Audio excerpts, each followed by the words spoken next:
Strive continuous improvement. Please subscribe if you're new to our channel, thank you. These heartbreaking pictures in this video serve as living proof of what's happening behind the emergency doors. From eternal shifts that leave their faces severely bruised to working without proper equipment and risking lives, the sacrifice is overwhelming. While you watch this video, take a moment to think about these heroes, and thank them. These are the 34 heartbreaking photos of overworked frontliners proving that they too have human limits. 1. Face after 13 hours ICU work. I don't love selfies. Yesterday, though, I took this photo.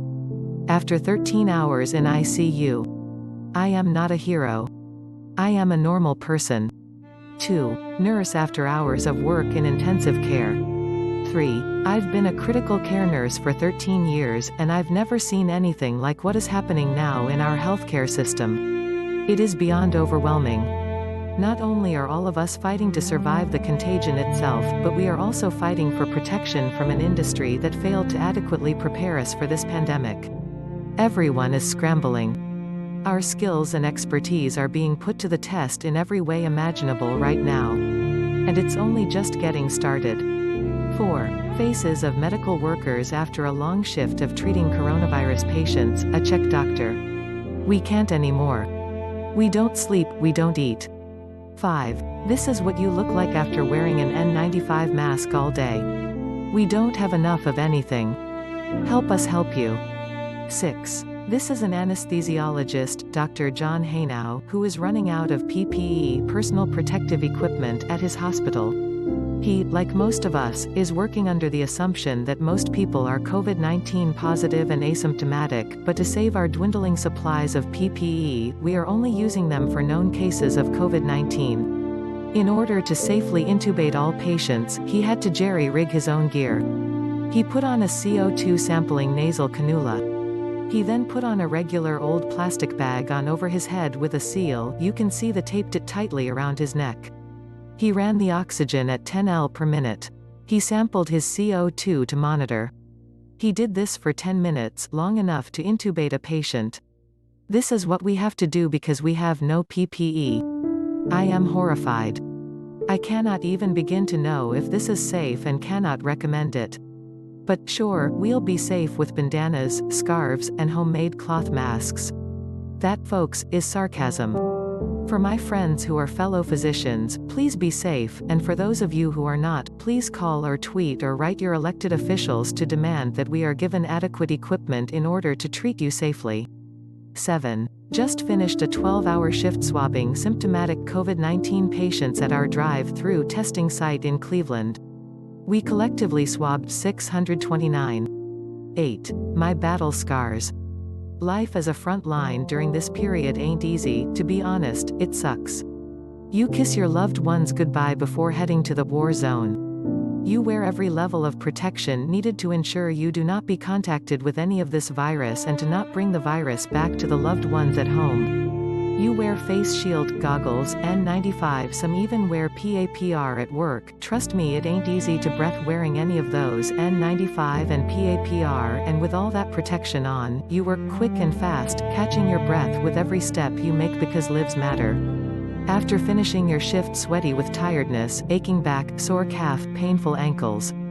You found out that not only your annual leaves are frozen, you are not even allowed to leave the country as a frontline staff, and worst of all is when you have to cancel your wedding reception because both you and your significant other are frontliners and you both are needed to fight the war because lives matter.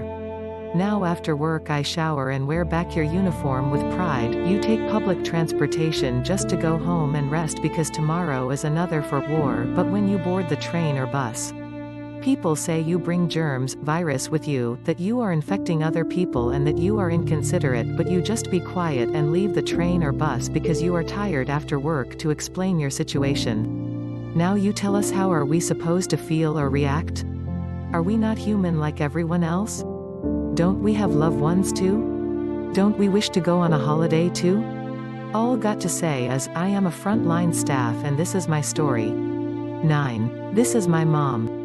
She's 71 years old and screening people from the afternoon to midnight. Thank the people that expose themselves and go through hell just to make sure people are safe. 10. Nurses take off their face masks after a grueling shift in fight with novel coronavirus. 11. Dr. Joy Vink is on the front line of NYC's battle with COVID-19, but without access to proper personal protective gear. She has no choice but to get creative. Forget face shields, she is working in swim goggles. Our healthcare heroes deserve better. 12. I am nurse and I am facing this health emergency right now.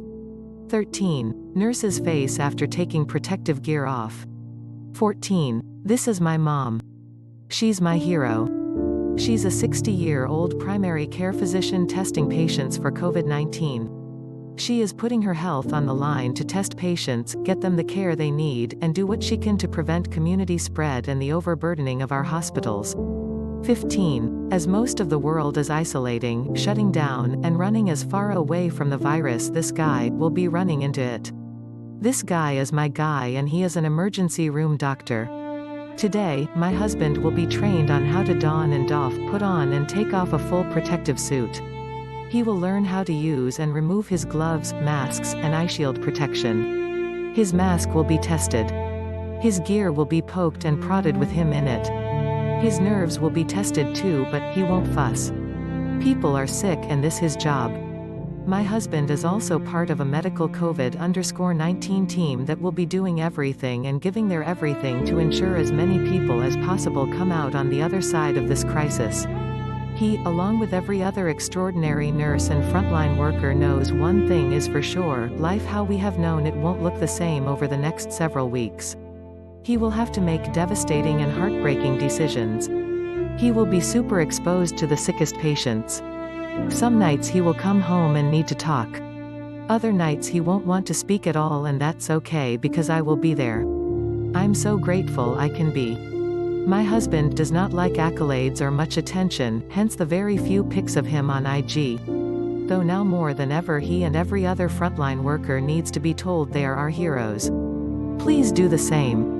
In France, while in lockdown, social media users have launched an initiative to show gratitude and support. We applaud to every doctor and to all the other frontline heroes. Thank you.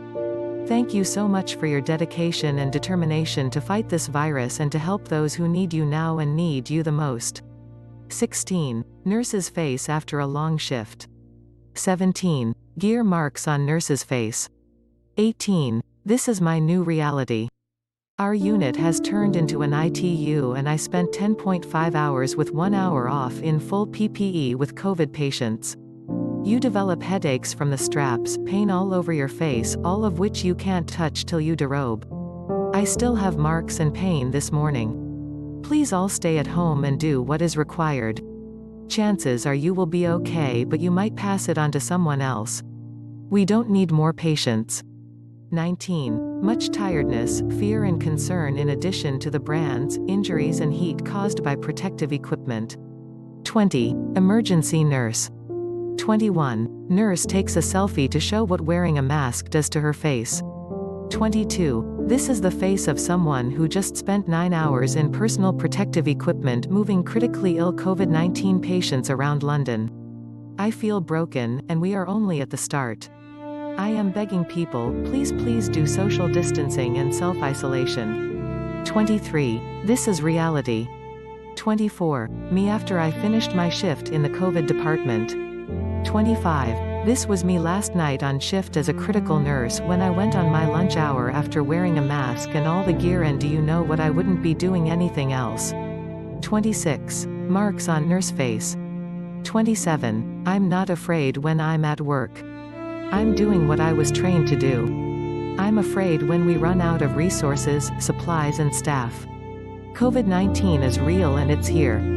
Stay home, wash your hands and stop buying all the things that healthcare workers need to do their job. When we don't have what we need to take care of you, we too will become ill, then who's left to take care of you and your loved ones? 28. Marks on nurse face. 29. Here's mine from yesterday after only 4 hours. 30. Nurse after hours of work in intensive care. 31. Here's a massive thank you to the ICU nurses, intensivists, and RTs who are wearing this PPE for an upwards of 30 to 40 minutes, if not longer.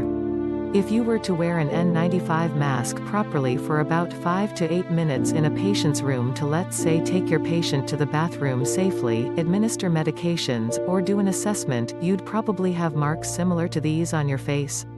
Not only are you left with these temporary marks, but you quickly experience difficulty breathing after the first few minutes of applying the mask. You also start to heat up from the layers of gown, gloves, and eye shield, so here's a massive thank you to the ICU nurses, intensivists, and RTs who are wearing this PPE for an upwards of 30 to 40 minutes, if not longer, during invasive aerosol-generating bedside procedures. Whether they're dealing with an extubation or are all hands on deck during a code, they deserve a huge shout out for the physical exhaustion they endure when providing the safest and best care possible to their patients. Disclaimer, this photo was taken at home after wearing one of my dad's masks that he uses for work. He works in settings with fresh paint, dust, sanding, and welding.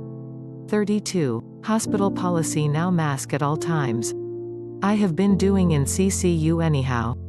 Critical step to reduce transmission, for example among asymptomatic HCWs. Not sure can do nationally because not enough masks.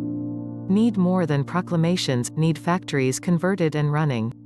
33. I was honestly wondering if everyone's face was bright red after taking off their mask.